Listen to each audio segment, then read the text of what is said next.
아, 오늘 이렇게 이제 공공의료하고 공공 R&D를 위한 방사선 의학 포럼에서 의견을 말씀드릴 수 있는 기회를 주셔서 감사합니다. 제가 오늘 언급하는 주제는 사실은 방사선 기술에 좀 집중되어 있습니다. 정확히 말하면 방사선 의학 기술의 공공 R&D 분야에 대한 말씀을 드리고자 합니다.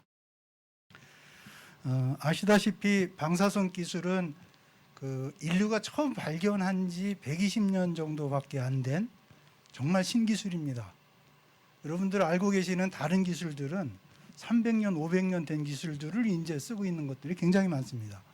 근데 방사선 기술은 처음 발견된 지 불과 120년밖에 안 됐고요. 발견되자마자 렌트겐이 바로 그걸 가지고 엑스레이 사진을 찍었던 것을 여러분이 본 것처럼 의료 분야하고는 뗄 수 없는 핵심 기술이 된 것입니다. 그러면 방사선 기술은 아시다시피 또한 위험성이 또 내재해 있는 기술이기 때문에 잘 컨트롤하고 잘 관리해서 이익이 되는 부분을 빼서 쓸 수 있는 이런 R&D가 반드시 필요합니다. 오늘날 방사선 기술이 활용되는 분야는 너무 많아서 사실은 대부분의 우리 생활에 다 가까이 와 있지만 특히 의료, 에너지, 자동차, 조선, 식품, 반도체 여기 방사선이 빠지면 산업이 무너질 정도로 중요한 기술로 이미 활용되고 있는 것입니다. 그래서 이 방사선 기술이 연구 개발을 위해서 과기정통부가 국가적인 어떤 계획을 세우고 수행을 하게 되는데 원자력 의학원이 그중에서 의료 분야의 R&D에 중요한 역할을 담당하고 있기 때문에 그 부분에 대해서 좀 집중적으로 말씀드리고자 하는 것입니다. 방사선 기술을 정부에서 정책적으로 다루는 이제 부처는 말씀드린 것처럼 과학기술정보통신부고요. 방사선 및 방사성 동위원소 진흥법에 따라서 방사선 기술을 육성하도록 되어 있습니다. 저는 우리 정부가 2012년부터 이제 이 법에 따라서 매 5년마다 방사선 기술 진흥 계획을 수립하고 그 계획에 따라서 R&D 기술 개발 산업 육성을 이제 체계적으로 수행을 하고 있는데요. 아직 국가 경제 발전과 산업 육성에 또는 그다음에 국민 복지 향상에 기여할 수 있는 기술이 되도록 매 5년마다 계획을 세우고 R&D 투자를 하고 있는 것입니다. 저는 오랫동안 이 방사선 기술 육성 정책의 수립과 시행에 참여하고 있고 또 그 발전 계획이 공익적 성과를 산출하도록 지원해 왔습니다. 원자력 발전에 대해서는 긍정 부정의 견해가 좀 다를 수 있지만 원자력 응용 기술의 대표격인 방사선 기술에 대해서는 사실 원자력의 평화적 이용의 선두주자로서 이미 그 효용성이 입증되어 온 기술입니다. 여러분들이 잘 알고 있는 방사선 분야의 유명한 과학자인 마리 퀴리의 경우에 100년 전에 이 동위원소를 처음 발견하고 그것을 이용해서 1차 세계대전 중에 전장에 나가서 직접 뭐라고 그래야 되나요? 종군 의사 역할을 해가면서 방사선을 이용한 진단과 치료를 했던 그러한 유명한 또 일화도 있습니다. 방사선 기술의 R&D를 책임지도록 과기부가 거느리고 있는 두 개의 기관이 있는데요.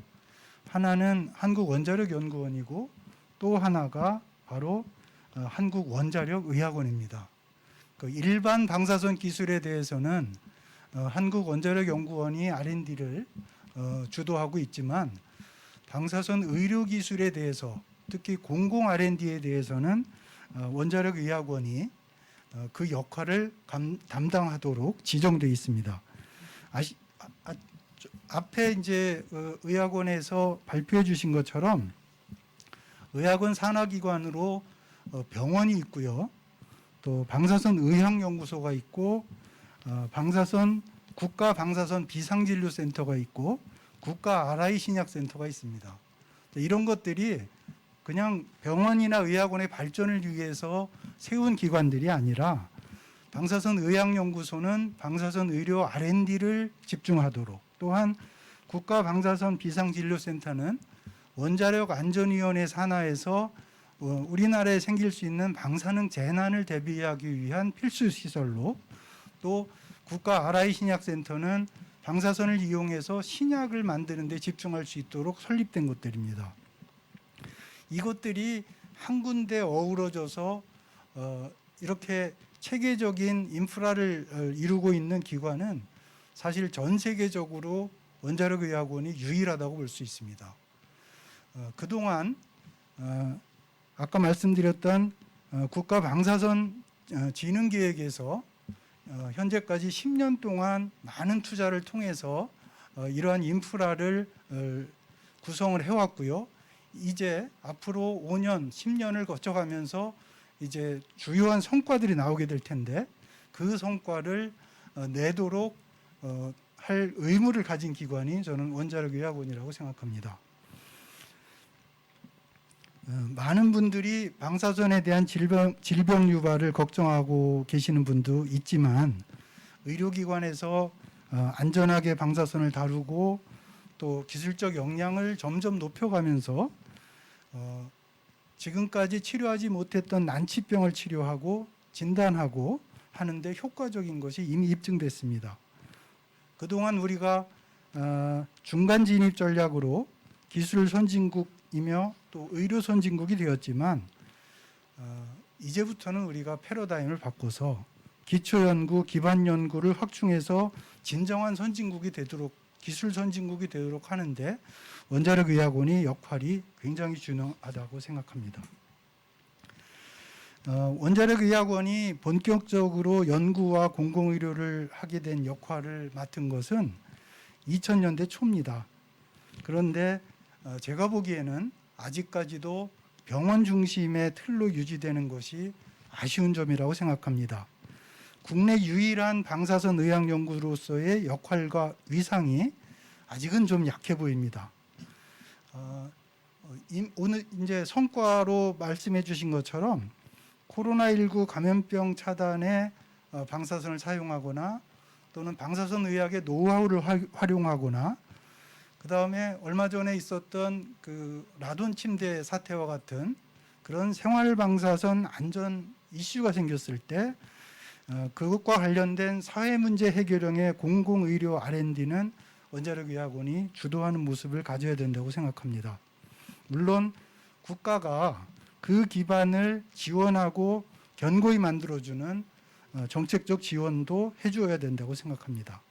이렇게 이제 기반이 마련되면 원자력의학원 중심으로 많은 기업과 병원이 성장하고 난치병을 치유하는 열린 연구기관으로 도약할 수 있을 것이라 생각합니다.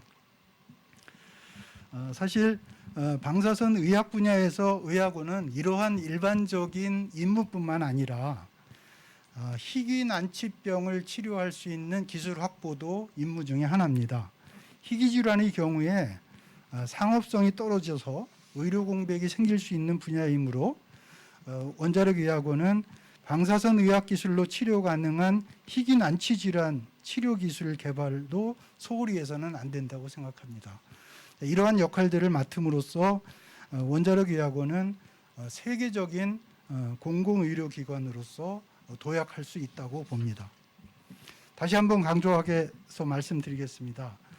원자력의학원은 병원과 방사선기술연구소를 합쳐서 연구용 병원의 원조입니다. 그동안 방사성의약품 신약이나 방사선 치료기술, 국가방사선 재난대응기술, 암치료 전문기술들의 개발을 복합적으로 실행해온 노하우를 갖고 있습니다. 이제 그 노하우를 더 발전시켜서 우리나라의 평화적인 원자력 기술 활용 확대의 근간을 확보하고 그 토대 위에서 많은 병원과 기업과 대학들과 함께 국가 공공의료기술의 발전을 이루기를 희망합니다.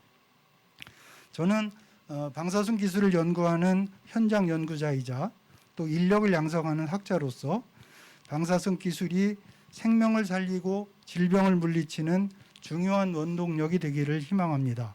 원자력의학원이 방사선 의료기술의 공공 R&D를 주도하면서 또 연구 중심 병원으로서 국민의 이익을 우선하는 과학기술 연구기관으로 발전하기를 기대에 마지 않습니다. 이상입니다.